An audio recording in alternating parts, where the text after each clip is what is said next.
Who steals from the poor in this country? What kind of people steal from the poor? But also, what kind of people stand by and let that happen? We have had a few years of bystanders who are doing nothing, but no more. No more stealing from the poor. That was HHS Inspector General March Bell yesterday during a news conference announcing more than $1 billion being withheld from 2 states. Welcome back to the States. I'm Greg Bishop. The Trump administration pausing more than $1 billion in Medicaid payments to California and Minnesota. Now, here's Health and Human Services Secretary Robert Kennedy Jr. yesterday. CMS is pausing more than $1 billion in federal Medicaid payments to California and to Minnesota because of suspected fraud and noncompliance. That includes more than $867 million for California and over $200 million for Minnesota. If those states want that money, they need to provide documentation that these payments are legitimate. Now, the administration used artificial intelligence advanced by analytics and traditional financial verification to uncover suspected fraud in both states, Kennedy said. Even when they suspected fraud, the Biden HHS sent checks anyway and tried to claw back the money later. It didn't make sense and it didn't work. The scammers got paid, the taxpayers got stuck with these enormous bills. Under President Trump, HHS is restoring common sense. We are not sending Medicaid and Medicare dollars out the door until we have confidence that they are being spent lawfully and appropriately. So what's being frozen? Dr. Mehmet Oz, administrator of the Centers for Medicare and Medicaid Services, said that Minnesota's fraud came from 14 high-risk programs, including personal care and health services for home. In California, Oz said spending on in-home services over the past 2 years increased by 24%, double the rate of spending in other states, which accounts for $391 million of the funds deferred Tuesday. Now let's take a look at some of those dollars. Again, $1 billion frozen for California and Minnesota's Medicaid programs. $867 million is for California, with $391 million for in-home services. Now that $200 million in Minnesota, $3 million of that is tied to documentation gaps. The state must provide documentary proof to make sure those payments are legitimate. Now, Oz also said fraud in California came from items billed more than a year after services were provided, or billing for more than 4 patients at the same time. This total audit adds up to $646 million directly tied to our review of the in-home services. But there's another big part here that California has still not rectified. As part of our standard quarterly oversight, including a focused review of claims involving individuals with unsatisfactory immigration status.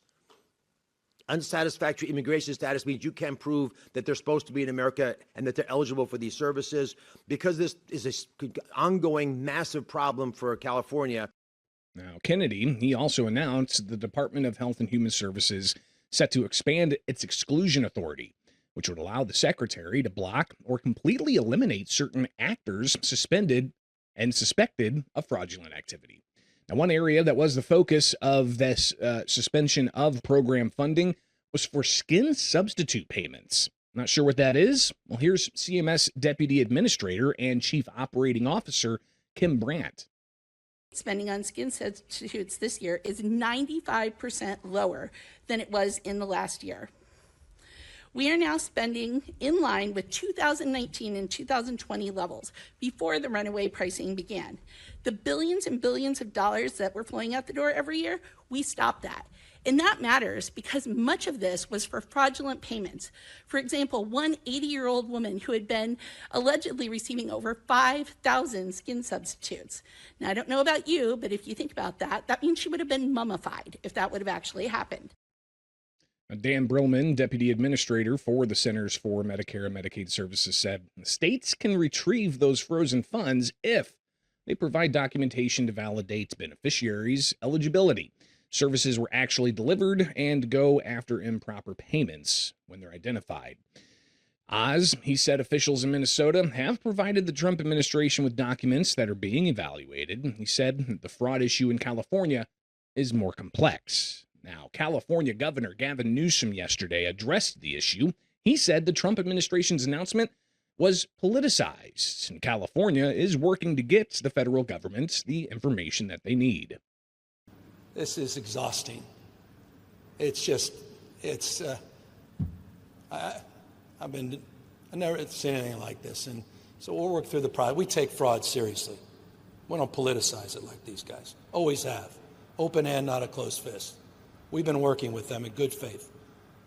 They have issues with IHSS, and our issue is, why not IHSS? We believe in keeping people at home, dignity in place is a way of not only helping community and families and seniors and those with disabilities, but also to save the taxpayers money. We have one of the lowest rates of growth in skilled nursing facilities, which saves the taxpayers. It costs about $100,000 more to have someone in a SNF than it does in home care. So we have emphasized and prioritized that space. They're emphasizing prioritizing 2 states on their hit list. That has consistently been on their hit list. But we nonetheless are working with them in the spirit that you deserve, which is a collaborative one. And we're providing the information and have been and will continue to try to root out any corruption and fraud that we see. And if they see something we're not seeing, we'll celebrate and applaud them. Now, Newsom further went on to criticize the Trump administration he said was being fraudulent.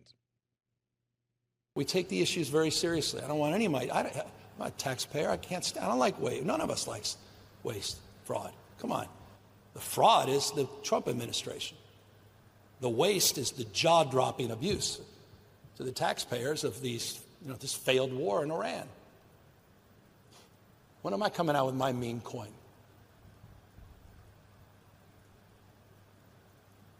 Stable coin. $2.2 billion of net income? Talk to me about waste. Talk about fraud. Talk about abuse. Look in the mirror, Mr. President. But it's not just California or Minnesota where fraud on a large scale is being found and prosecuted. A man accused of orchestrating a $547 million Medicare fraud scheme through diagnostic laboratories in Louisiana and other states has been captured overseas and returned to the United States after nearly 4 years as a fugitive. That's according to federal officials yesterday. Khalid Ahmed Sateri was captured Monday and transported back to the United States. The Center Square reporter Nolan McKendry reports the Department of Justice expected to release additional details about his capture. Satari was originally indicted in the Eastern District of Louisiana in September 2019 on charges including conspiracy to commit healthcare fraud and wire fraud. Now, healthcare fraud, conspiracy involving illegal healthcare kickbacks and bribes, and also being charged with conspiracy to launder money.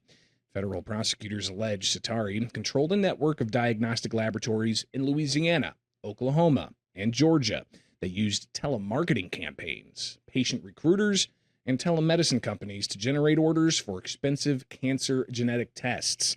Satari had been listed among the FBI's most wanted fraudsters, with the agency offering a reward of up to $150,000 for information leading to his arrest and conviction. Now, the FBI said he has ties to Houston, Atlanta, South Florida, Dubai, Jordan, and the Israel-Palestine region. We'll keep you posted on those further developments.